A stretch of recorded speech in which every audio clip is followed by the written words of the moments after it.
Të dashur qytetar, në ndojnë pak ditë nga hyrja në fuqi e vendimit të zyrës së rregullatorit të energjisë për daljen në treg të hapur të energjisë elektrike të rreth 1200 ndërmarrjeve në Kosovë.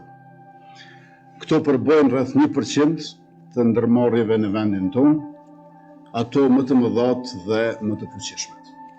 Në mes në tyre përfshihen edhe rreth 300 ndërmarrje që janë prodhuese, e të cilat si shpenzues të mëdhej preken më shumë nga zbatimi i kësaj reforme.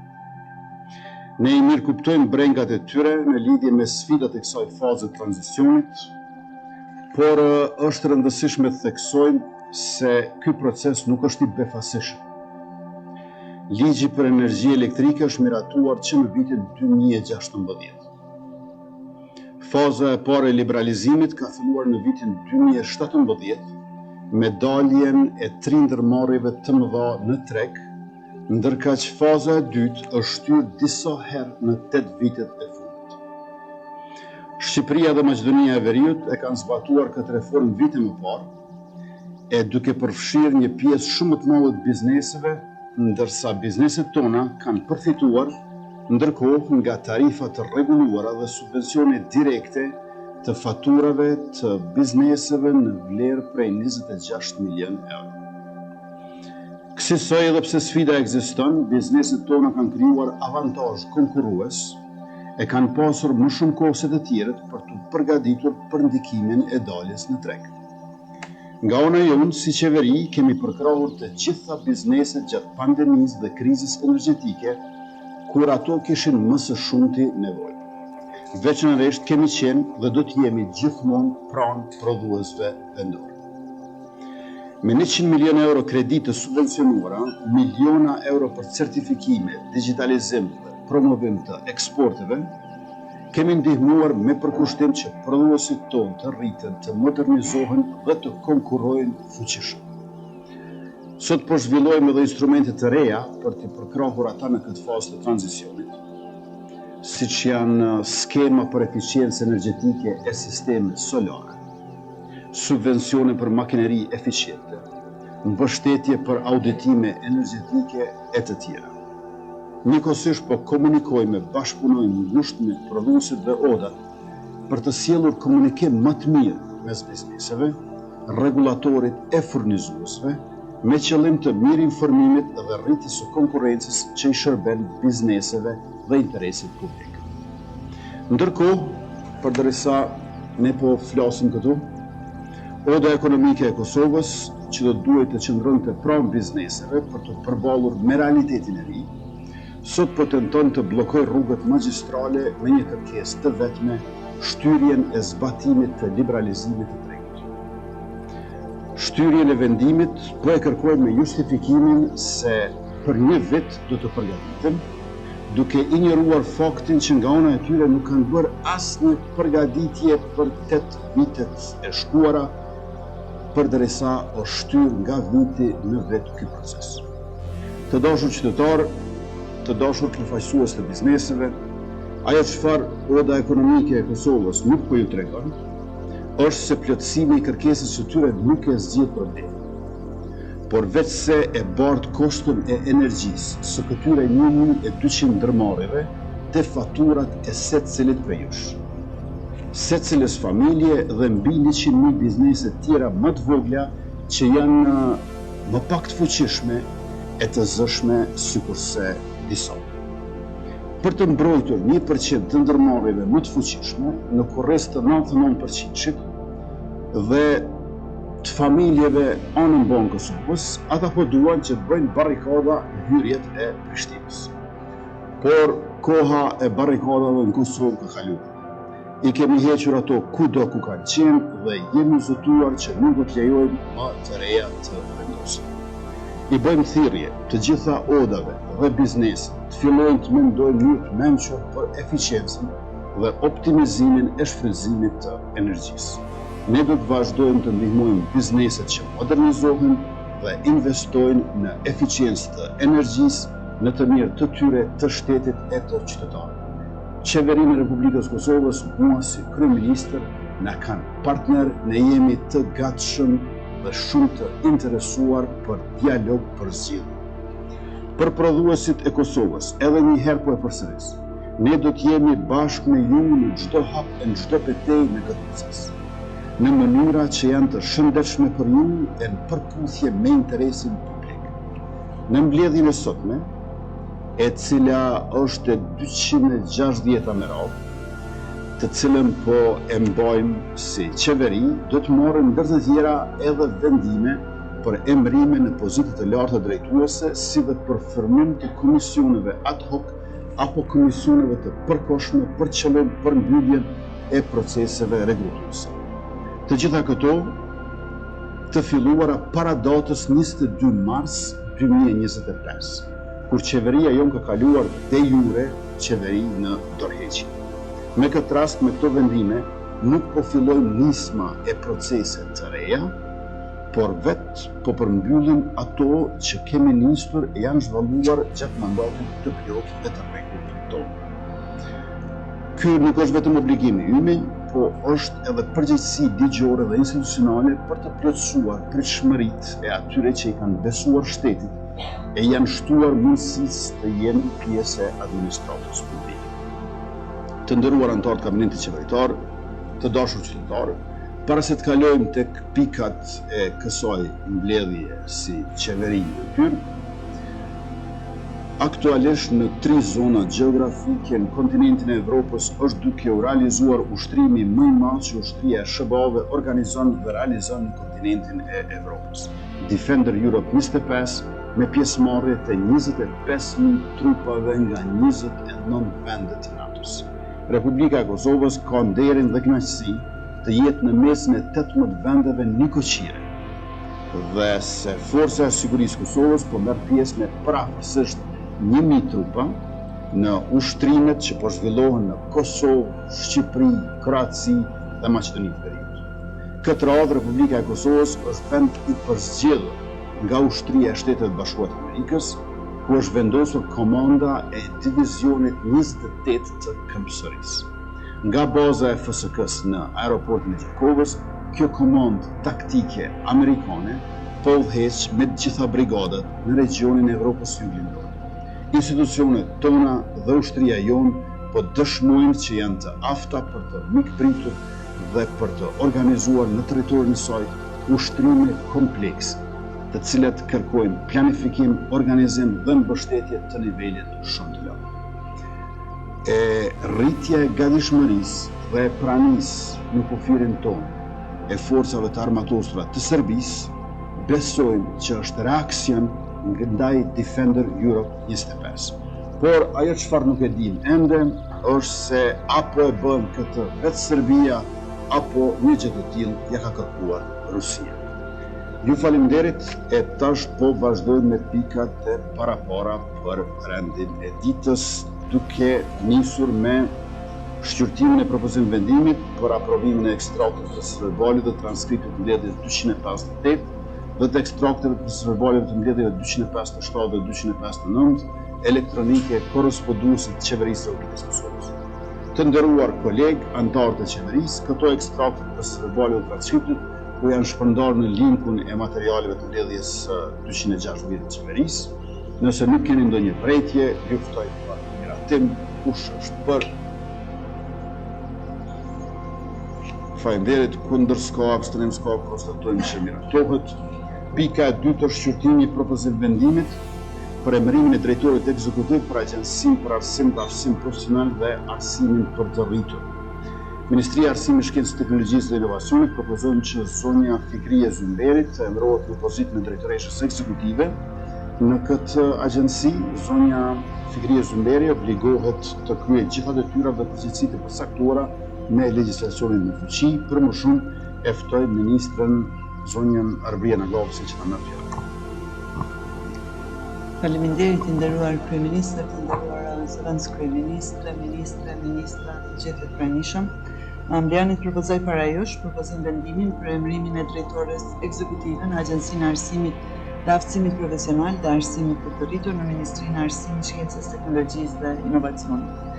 Në pajtim me dispozitat e ligjit nr. 08/197 për zyrtarët publik dhe rregullores për procedurën e pranimit në shërbimin civil, Ministria e Arsimit ka zhvilluar procedurat e rekrutimit për plotësimin e vendit të punës drejtori ekzekutiv në Agjencinë e Arsimit dhe Aftësimit Profesional të Arsimit të Përditur.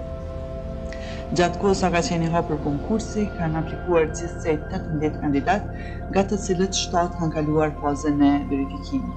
Në pajtim me ligjin dhe procedurën, Komisioni i Pranimit është themeluar me vendim të Qeverisë së Kosovës me datën 11/12 të vitit 2024. Komisioni i Pranimit me datën 20/12/2024 ka finalizuar punën dhe ka përgatitur rekomandimet në emrat e 3 kandidatëve të cilët kanë kaluar provën minimal prej 70 pikëve. Lidhur me këtë procedurë të rekrutimit, edhe Këshilli Pavarur Mbikëqyrës për Shërbimin Civil të Republikës së Kosovës ka shqyrtuar dhe refuzuar një ankesë të paraqitur dhe ka vërtetuar që procedura është zhvilluar në pajtim me dispozitat e ligjit për zyrtarët publik dhe rregullatore tjera në fuqi për procedurën e pranimit në shërbimin civil. Në pajtim me nenin 49, paragrafi 9 të ligjit për zyrtarët publik dhe nenin 16, paragrafi 2 të rregullores nr. 15/2023 për procedurën e pranimit në shërbimin civil, pas përfundimit të procedurës ankesës dhe gjitha fazave paraprake, Ministria ka përzgjedhur zonën Fikrie Zymberi si kandidatën më të poentuar për pozitën drejtor ekzekutiv në Agjencinë e Arsimit dhe Aftësimit Profesional për Arsimin për të rritur.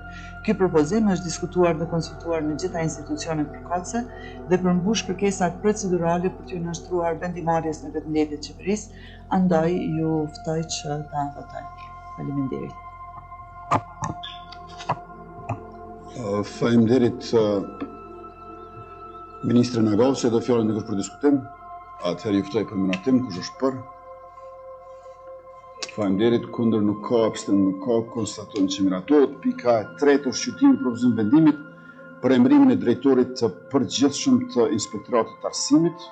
Ministria e Arsimit, Shkencës, Teknologjisë dhe Inovacionit e propozon në zonjën Besa Bytyqi Baraliu për të emëruar në pozitën e drejtores së përgjithshme të Inspektoratit të Arsimit për më shumë lidhur me përgjegjësitë dhe obligimet në zbatimin e mandatit. E ftoj edhe një herë ministrin Nagavs në fjalë. Faleminderit Kryeministër, atëherë përparaqes para jush propozim vendimin për emërimin e drejtorit përgjithshëm të Inspektoratit të Arsimit në Ministrinë e Arsimit, Shkencës, Teknologjisë dhe Inovacionit. Në pajtim me ligjin për zyrtarët publik dhe rregulloret në fuqi, Ministria ka zhvilluar procedurat e rekrutimit për plotësimin e vendit të punës drejtori i përgjithshëm i Inspektoratit të Arsimit, pozitë kjo e cila ka qenë duke ushtruar me ushtrues të detyrës. Gjatë kohës sa ka qenë i hapur konkursi, kanë aplikuar gjithsej 37 kandidat, nga të cilët 18 kanë kaluar fazën e verifikimit. Në pajtim me legjislacionin në fuqi, ka finalizuar vlerësimin e intervistës dhe ka përgatitur njoftimin për renditjen përfundimtare të 5 kandidatëve që ishin pjesë e këtij procesi dhe zonja Besa Bytyqi Baraliu ka marrë numrin maksimal të pikëve. Edhe në lidhje me këtë procedurë të rekrutimit, Këshilli i Pavarur Mbikëqyrës për Shërbimin Civil të Kosovës ka shqyrtuar ankesat e paraqitura dhe ka refuzuar të njëjtat, duke vërtetuar që procedura është zhvilluar në pajtim me dispozitat e ligjit për zyrtarët publik dhe rregullore tjera në fuqi për procedurën e pranimit në shërbimin civil.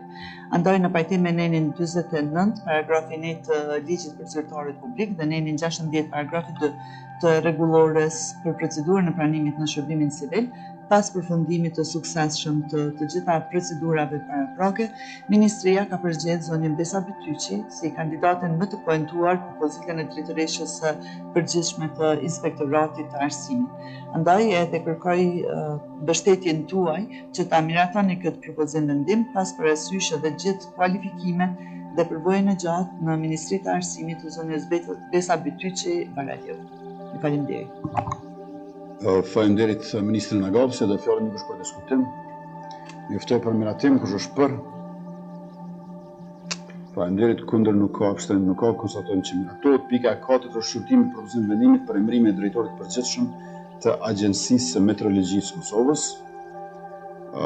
Procesi i përzgjedhjes edhe për këtë pozitë nivelit të lartë drejtues është zhvilluar në mbështetje të ligjit për zyrtarët publik dhe rregullores për procedurën e pranimit në shërbimin civil. Ministria e Industrisë, Ndërmarrësisë dhe Teknikës ka përzgjedhur zonjën Sebahate Bushrani Ibrahimi që të emërohet në pozitën e drejtores ekzekutive në Agjencinë e Meteorologjisë Kosovës. E ftoj ministrën zonjën Rozeta Hajdari sa më I nderuar kryeministër, të nderuar zëvendës kryeministra, të nderuar kolegë ministra, lejoni që në emër të Ministrisë Industrisë, Ndërmarrësisë dhe Tregtisë të paraqes arsyeshmërinë e propozim vendimit për emërimin e pozitës së drejtorit ekzekutiv në Agjencinë e Meteorologjisë së Kosovës. Meteorologjia e Kosovës, ose respektivisht Agjencia e Meteorologjisë së Kosovës, është institucioni kryesor shtetëror përgjegjës për meteorologjinë e Republikën e Kosovës dhe ka rol kryes në zhvillimin e sistemit kombëtar të matjeve, duke siguruar kështu besueshmërinë dhe saktësinë e instrumenteve matëse në sektor të ndryshëm si në industri, shëndetësi dhe mjedis. Duke vlerësuar domethënien jetike të meteorologjisë, mund të ndërtojmë një Kosovë më të sigurt, sepse meteorologjia është çelës garantues për matjen dhe performancën e produkteve që ne përdorim, sidomos sot në botën e dominuar nga teknologjia dhe inovacioni. Prandaj, procesi i përzgjedhjes në këtë pozitë të nivelit të lartë drejtues të Agjencisë së Meteorologjisë së Kosovës është zhvilluar në mbështetje të nenit 49 të ligjit numër 08 L-97 për zyrtarët publik, nenit 16 të rregullores së qeverisë numër 15 të vitit 2023 për procedurën e pranimit në shërbimin civil, e ndryshuar dhe plotësuar me rregullore numër 05/2024. Tutje Komisioni Vlerësues pas zhvillimit të të gjitha fazave të procedurës rekrutuese ka hartuar raportin e përzgjedhjes së kandidatit për pozitën e drejtorit ekzekutiv në Agjencinë e Meteorologjisë së Kosovës. Bazuar në këtë raport të përzgjedhjes, ju propozoj që në këtë mbledhje të qeverisë të miratoni propozim vendimin për emërimin e zonjës Sebahate Bushrani Ibrahimi në pozitën drejtore ekzekutive në Agjencinë e Meteorologjisë së Kosovës. Ju falenderit. Faleminderit ministra Hajdari dhe faleminderit për diskutim. Kush është për? Faleminderit. Kundër s'ka, abstenim s'ka, konstatojmë që miratohet. Pika e 5 dhe shqyrtimi për propozim vendimit për emërimin e Komisionit ad hoc për vlerësimin profesional për pranim në pozitën e lartë të kategorisë drejtuese, drejtor ekzekutiv në Agjencinë Qendrore të Prokurimit. E ftoj ministrin e Financave dhe Punës Transfereve, zotëria Kurën Muratin, që ta merr fjalën. Faleminderit të nderuar kryeministër, të nderuar zëvendës kryeministre, të nderuar kolegë. Siç e theksoi kryeministri në fillim të mbledhjes, pra bëhet fjalë për konkurse dhe procedura që tashmë kanë filluar para përfundimit të mandatit tonë të rregullt së qeveri. Dhe në këtë rast bëhet fjalë për Agjencinë Qendrore të Prokurimit në kuadër të Ministrisë Financave, Punës dhe Transfereve, pra është pozita e lartë e kategorisë drejtuese për shef ekzekutiv. Dhe në këtë rast propozojmë që në kuadër të Komisionit ad hoc për vlerësimin profesional të emërohen personat si vjen Fadile Dyla, zonja Fadile Dyla si kryesuese, zotëri Ismail Dibrani antar, zotëri Eton Qela antar, zonja Razie Murtezaj antare dhe zotëri Valen Artiu si ekspert jashtëm antar. Faleminderit. Faleminderit ministri Murati dhe fjalën për diskutim. Kush është për? Faleminderit. Kundër s'ka, abstenim s'ka, konstatojmë që miratohet. Pika e 6 është shqyrtimi i propozim vendimit për emërimin e Komisionit ad hoc për vlerësimin profesional për pranim në pozitën e lartë të kategorisë drejtuese, drejtor ekzekutiv në thesarin e Kosovës. E ftoj edhe një herë ministrin Muratin të merr fjalën. Faleminderit të nderuar kryeministër, edhe për këtë pozitë të lartë të kategorisë drejtuese, propozohet që të emërohet Komisioni ad hoc si në vijim. Zonja Venera Qerkini kryesuese, zonja Anita Kalanderi antare, zotëri Naim Gashi antar, zonja Razie Murtezi antare dhe zotëri Valen Artiu antare. Faleminderit.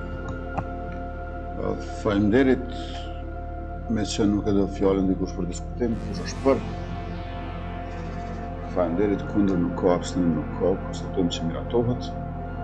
Pika e 7 është shqyrtimi i propozim vendimit për ndarjen e mjeteve financiare për përmbushjen e kontributit vjetor Qeverisë Republikës Kosovës për vitin 2025 në qendrën rajonale për migrim, azil dhe refugjat Meseli në Shkup. Republika e Kosovës përmbush detyrimet në pajtim me obligimet e marrë nga antarësimi në qendrën rajonale të nismës rajonale për migrim, azilit dhe refugjat me shkutesën Marri në shumë prej 20.721 euro. E ftoj Ministrin e Punëve të Brendshme, Zotri Xhelal Sveçli, që ta merr fjalën.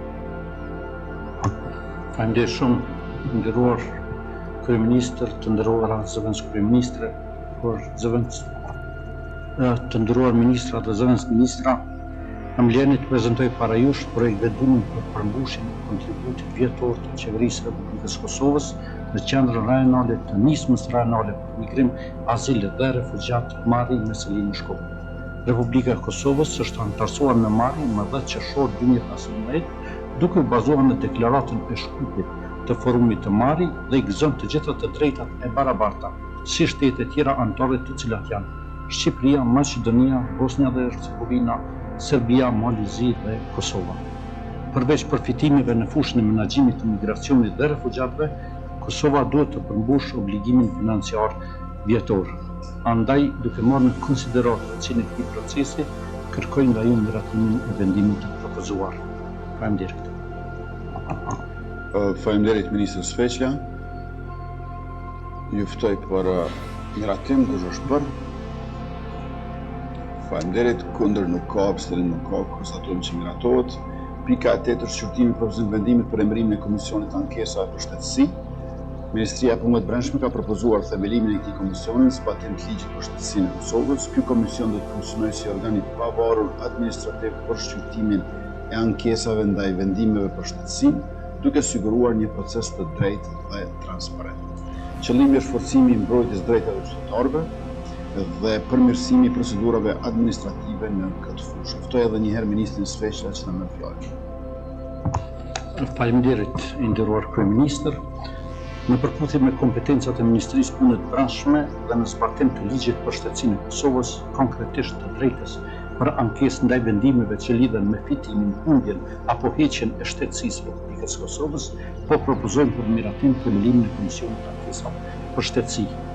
Ky komision përbën një mekanizëm institucional të nevojshëm për garantimin e një procedure administrative të drejtë, transparente dhe të barabartë për të gjithë personat që prekin nga vendimet të organeve kompetente në fushën e shtetësisë. Qëllimi kryesor i themelimit të komisionit është krijimi i një organi pavarur administrativ, i cili do të shqyrtojë ankesat në mënyrë profesionale dhe të paanshme, duke siguruar një rishqyrtim efektiv të vendimeve të ankesave, si dhe duke mundësuar zbatimin e së drejtës në mjet juridik në kuadër të administratës shtetërore, përpara se palë të drejtorë në instanca gjyqësore.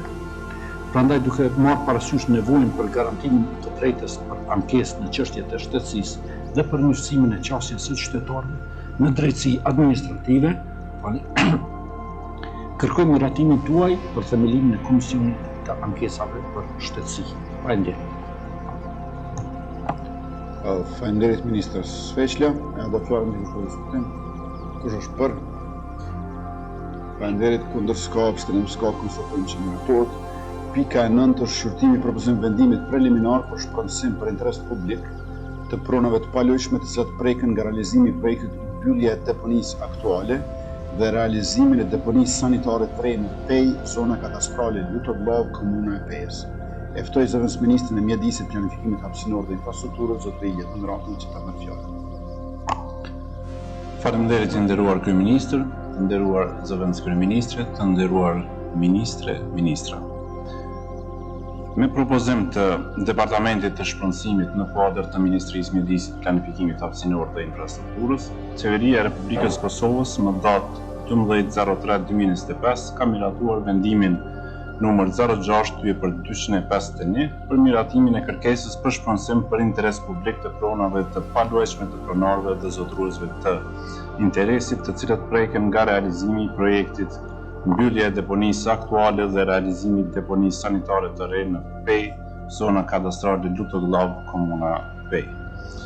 Pas miratimit këtij vendimi, Departamenti i Shpronësimit më datë 27 mars 2025 ka mbajtur dëgjimin publik në komunën e Pejës me pronarët e pronave konform nenit 9 të ligjit për shpronësim dhe gjatë këtyre dëgjimeve ka trajtuar të gjitha komentet e pronarëve që kanë të bëjnë me komentet e tyre për procedurën e shpronësimit. Bazuar në ligjin për shpronësimin e pronës së paluajtshme, Departamenti i Shpronësimit ka konstatuar se janë plotësuar në tërësi dispozitat ligjore dhe i propozon Qeverisë së Republikës Kosovës që të nxjerrë vendim preliminar për ligjshmërinë e procesit të shpronësimit për interes publik të pronave të paluajtshme të pronarëve dhe zotëruesve të interesit, të cilat preken nga realizimi i këtij projekti. Ju faleminderit. Faleminderit zëvendës Ministër Raka, do fjalën një për diskutim. Atëherë ju ftoj për miratim, kush është për? Faleminderit, kundër s'ka, abstenim s'ka, konstatojmë që miratohet. Pika 10 është shqyrtimi propozim vendimit për emërimin e kryeinspektorit Inspektoratit Qendror Shëndetësisë në kuadër të Ministrisë së Shëndetësisë. Ministria e Shëndetësisë propozon që zotëri Labinot Zeqiri të emërohet në pozitën e kryeinspektorit Inspektoratit Qendror të Shëndetësisë. E ftoj Ministrin e Shëndetësisë, zotëri Arben Vitin, që ta merr fjalën. Faleminderit shumë i nderuar kryeministër, të nderuar zëvendës kryeministre, ministra e zëvendës ministre. Ministria e Shëndetësisë ka shpallur konkursin publik me datë 5 shkurt 2025 për pozitën kryeinspektor Inspektoratit Qendror të Shëndetësisë në Ministrinë e Shëndetësisë dhe ka zhvilluar të gjitha procedurat e rekrutimit për pozitën e punës kryeinspektor Inspektoratit Qendror të Shëndetësisë me numër reference RN 000-16628. Konkursi për pozitën e Inspektoratit Shëndetësor është zhvilluar në përputhje me të gjitha procedurat ligjore, duke garantuar parimet e barazisë, transparencës dhe meritës. Procesi i rekrutimit është organizuar në mënyrë të drejtë dhe të hapur, duke siguruar trajtim të barabartë për të gjithë kandidatët dhe duke u bazuar në kvalifikimet profesionale dhe përvojën e tyre. Ministria ju propozon miratimin e këtij propozim vendimi, me të cilin zoti Labinot Zeqiri emërohet në pozitën kryeinspektor Inspektoratit Qendror të Shëndetësisë në Ministrinë e Shëndetësisë, e cila ka për qëllim që të fuqizojë mbikëqyrjen dhe të sigurojë zbatimin e legjislacionit të sektorit shëndetësisë në çdo institucion shëndetësor në Republikën e Kosovës. Faleminderit. Faleminderit Ministër Vitia. A do fjalën dikush për diskutim? Kush është për?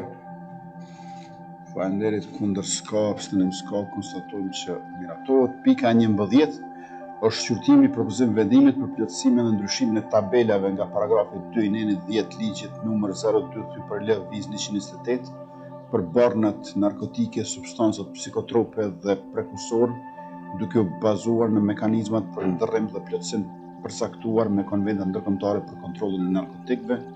E ftoj edhe një herë ministrin Vitia që ta merr fjalën.